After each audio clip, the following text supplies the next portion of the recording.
Baik, Assalamualaikum warahmatullahi wabarakatuh. Selamat pagi anak-anak. Semoga kalian sehat selalu di rumah dan tetap menjaga protokol kesehatan.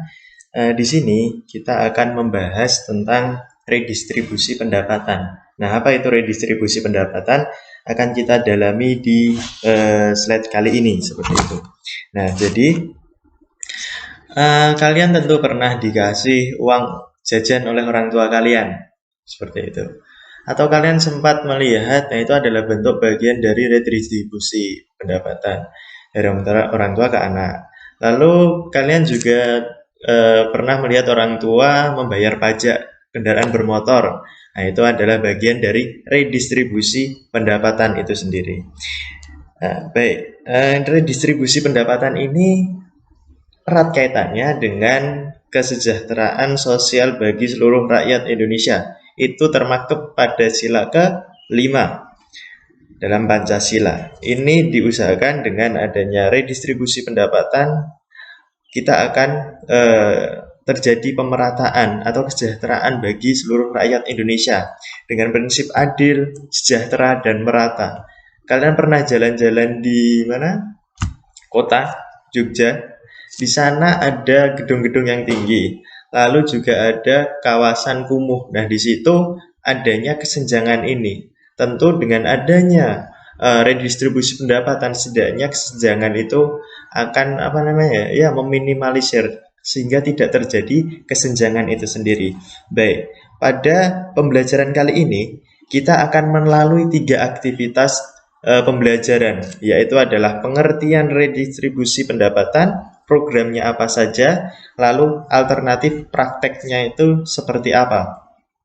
Baik, di sini kita belajar yang pertama, mulai dari redistribusi pendapatan itu apa. Redistribusi pendapatan itu adalah pendistribusian kembali pendapatan masyarakat kelompok kaya kepada kelompok yang miskin, baik dari pajak maupun pungutan-pungutan yang lain.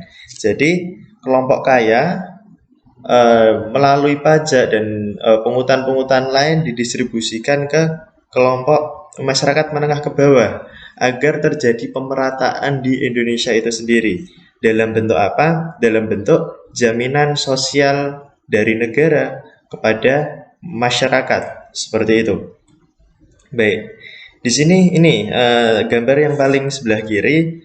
Kalian pernah melihat, nah, kalian pernah melihat ini kawasan yang kumuh dan di sini adalah kawasan yang cukup elit.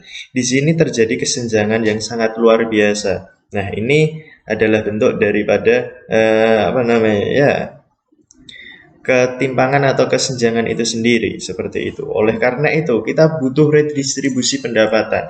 Jadi, redistribusi pendapatan ini ada dua. Yang pertama yaitu adalah vertikal dan yang kedua yaitu adalah horizontal. Di sini redistribusi vertikal ialah transfer uang dari kelompok yang mampu kepada kelompok yang tidak mampu dalam segi finansial.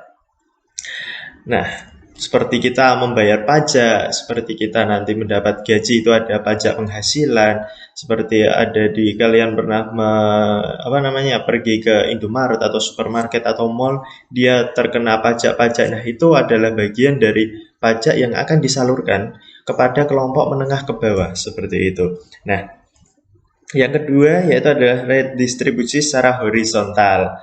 Horizontal ini adalah bagian dari kelompok antar transfer antar kelompok atau antar pribadi, bisa dikatakan seperti itu. Contohnya, hal yang kecil yaitu adalah orang tua kepada anak memberi uang jajan atau uang saku, seperti itu. Nah, itu adalah bagian daripada redistribusi secara horizontal antar masyarakat, antar yang ada di lapisan menengah ke bawah, seperti itu. Kalau vertikal, dia transfer dari kelompok yang kaya kepada kelompok yang miskin melalui mekanisme negara, seperti itu. Baik, kita akan masuk ke aktivitas yang kedua. Program apa saja yang akan dicanangkan oleh negara melalui redistribusi pendapatan? Yaitu adalah yang pertama, kita mengembangkan usaha industri kecil, seperti itu. Usaha kecil untuk menyerap tenaga kerja, pemerataan dalam distribusi pembangunan sehingga mengurangi kesenjangan masyarakat, desa, dan kota. Lalu pemerataan distribusi ini melalui penyerapan tenaga kerja sehingga daya beli masyarakat menjadi naik, menurunkan tingkat pengangguran, menurunkan kemiskinan yang ada di Indonesia itu sendiri. Itu untuk pengembangan industri yang kecil dengan cara menyerap usaha kerja, lalu pemerataan dan distribusi pembangunan. Lalu yang kedua yaitu adalah program kredit lunak. Kredit lunak ini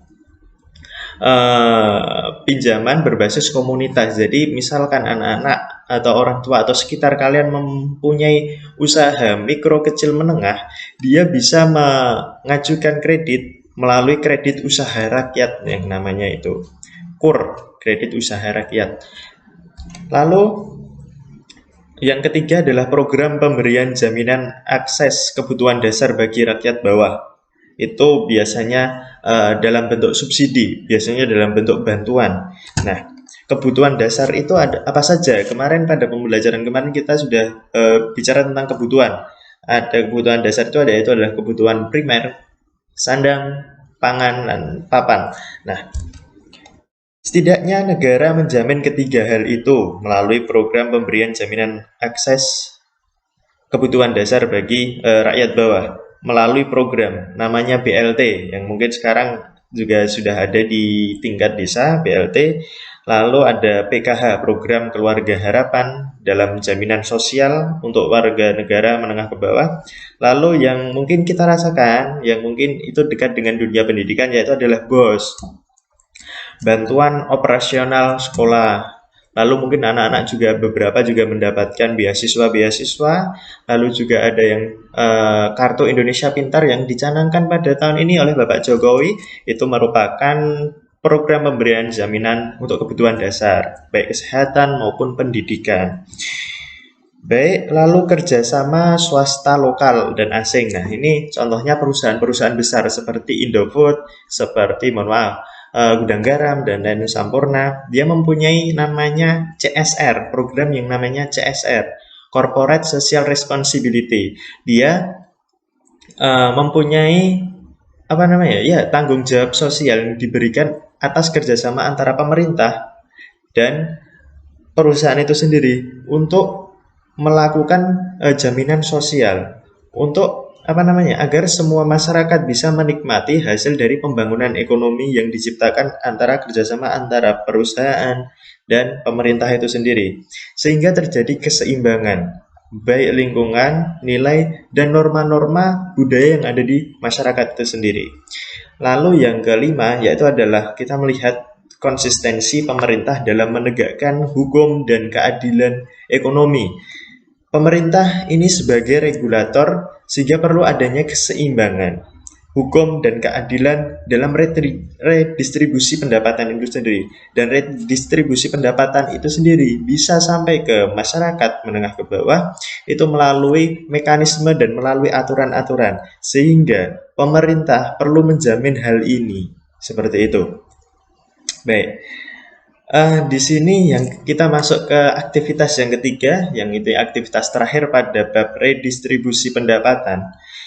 Jadi yang pertama yaitu adalah melalui subsidi. Subsidi ini digunakan untuk mendorong usaha kecil, mikro, menengah agar tetap hidup dan mempunyai daya saing. Contohnya, ada subsidi pupuk, ada subsidi BBM untuk kalangan menengah ke bawah.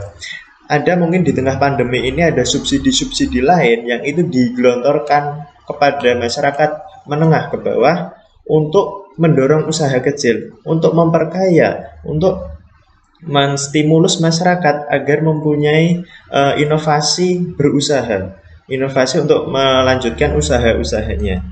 Baik, lalu yang kedua yaitu adalah pajak. Pajak ini adalah kontribusi wajib kepada negara yang terhutang oleh pribadi. Nah, terhutang oleh pribadi dan itu diatur oleh undang-undang. Misalnya, saya membayar pajak penghasilan, membayar pajak kendaraan bermotor yang sudah saya gunakan. Nah, itu akan pajak ini saya serahkan kepada negara dan dikelola oleh negara untuk pembangunan, baik sektor ekonomi, baik sektor pendidikan, baik sektor sosial maupun sektor pembangunan.